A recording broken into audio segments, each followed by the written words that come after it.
Well, good afternoon, and thanks for coming to be here for this press conference about a very important day today, which is World Tourism Day. So I have a few notes and a few remarks to make on that. And firstly, tourism is vital to our economic success in Canada. It's a huge industry for us. In 2011 alone, the Canadian tourism industry contributed $78 billion in economic activity and represented more of Canada's GDP than agriculture, forestry, and fisheries combined. Now, that's a substantial economic driver. And in fact, it's a huge job creator in communities, large and small, from one coast to the second coast to the third coast in Canada, creating 600,000 jobs and actually being an indirect driver of another 1.6 million jobs. So that's about 10% of each and every job in Canada is tied to our tourism industry. And you know, as an immigrant, but a very proud Canadian for most of my life, I'm clear about what an amazing country that we have. And I know Canadians feel that way about our country, our unparalleled, unique physical and cultural experiences that we have to offer visitors. I just went to the Inkami Resort Winery in Osoyoos a half a year ago and saw just the experiences they have to offer tourists. And the Cabot Trail, I had the privilege of doing some hiking on that a year ago in Nova Scotia. So we're a country that has unique experiences, and that's why the Canadian brand is #1 in the world for international tourists. If you ask somebody from a country anywhere in the world, do you want to go to Canada? They will say, I would love to.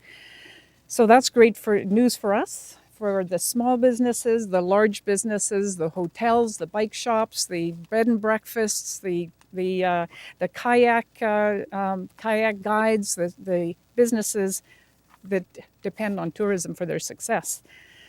Secondly, I do want to say that international tourism is a massive market that is incredibly important to Canada. It's an export industry for us. When international visitors come to Canada, they bring their money, and what we're actually doing is exporting a renewable resource, which is those amazing experiences that they have and that they take home with them. The other piece of good news is that the international tourism market is getting bigger every year, and this year marks the first year that there will be 1 billion international tourists, and an industry is worth over $1 billion a year, so $1 trillion a year, so 1 billion times 1,000. So that is a substantial opportunity for Canada. The market is growing, but guess what?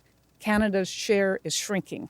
And so that's my concern, and that's why I'm here to talk about this today. So we used to be the 7th most popular destination for international visitors. We are now the 18th. We have dropped from having 20 million visitors from outside of Canada bring their dollars to create our local economies in Canada, and that has dropped to 16 million. So that's a 20% drop in a decade. And that's just not acceptable. Every other country in the top 20 in terms of international tourism saw growth over the same period. So it's not the case that all countries are in the same boat.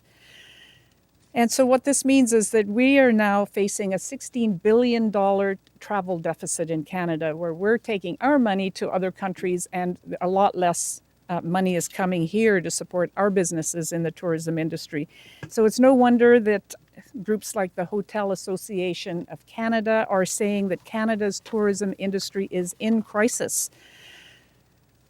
So why is Canada losing ground and others are gaining ground? I mean, you could say that in the early part of the past decade, we had some issues that were outside of our control, like the avian flu, the impact of SARS, the impact of 9/11, for example. But that doesn't explain why we are shrinking in terms of international tourism, and our neighbors are not. Other countries are not. So why is that happening? And if you ask the folks who work in the tourism industry, they'll tell you this decline is now the fault of failed federal government policies. And those are changeable. So this is policies like slapping visas onto our fastest growing tourism markets, cutting the GST the visitors GST rebate, skipping the 2012 World Expo in Korea, taking 5 years to delay approved destination status from China that was all poised to be completed when this government came in.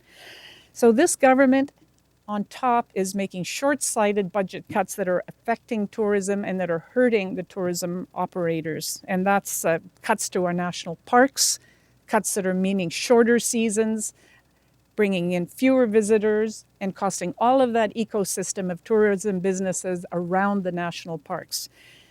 And cuts to the national tourism promotion budget, which will be down to $58 million a year by next year.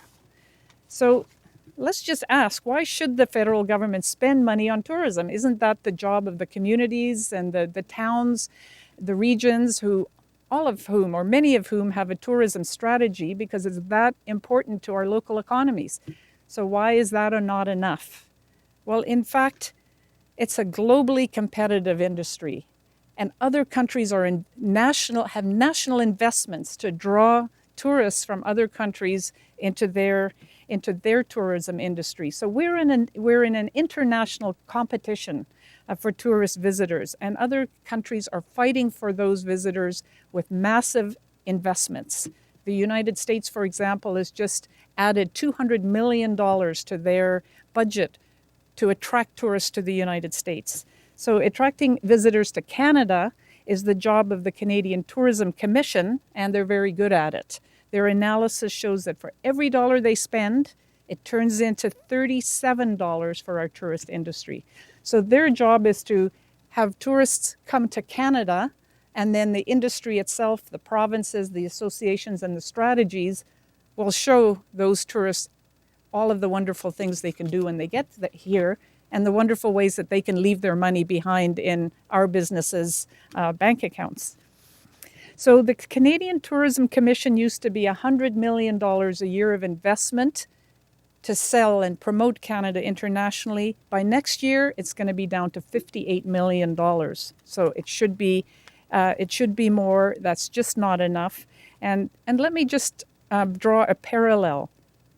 $58 million, that is the amount of money that this Conservative government spent on patting themselves on the back for their spending on infrastructure in Canada in 1 year. So think about that, $58 million to put up a sign that says, we contributed to this sewer system upgrade. We contributed to this highway maintenance project that was needed. We contributed to this renewal of the doorknobs on this federal building in Ottawa. That's the kind of thing that this government spent $58 million in signage.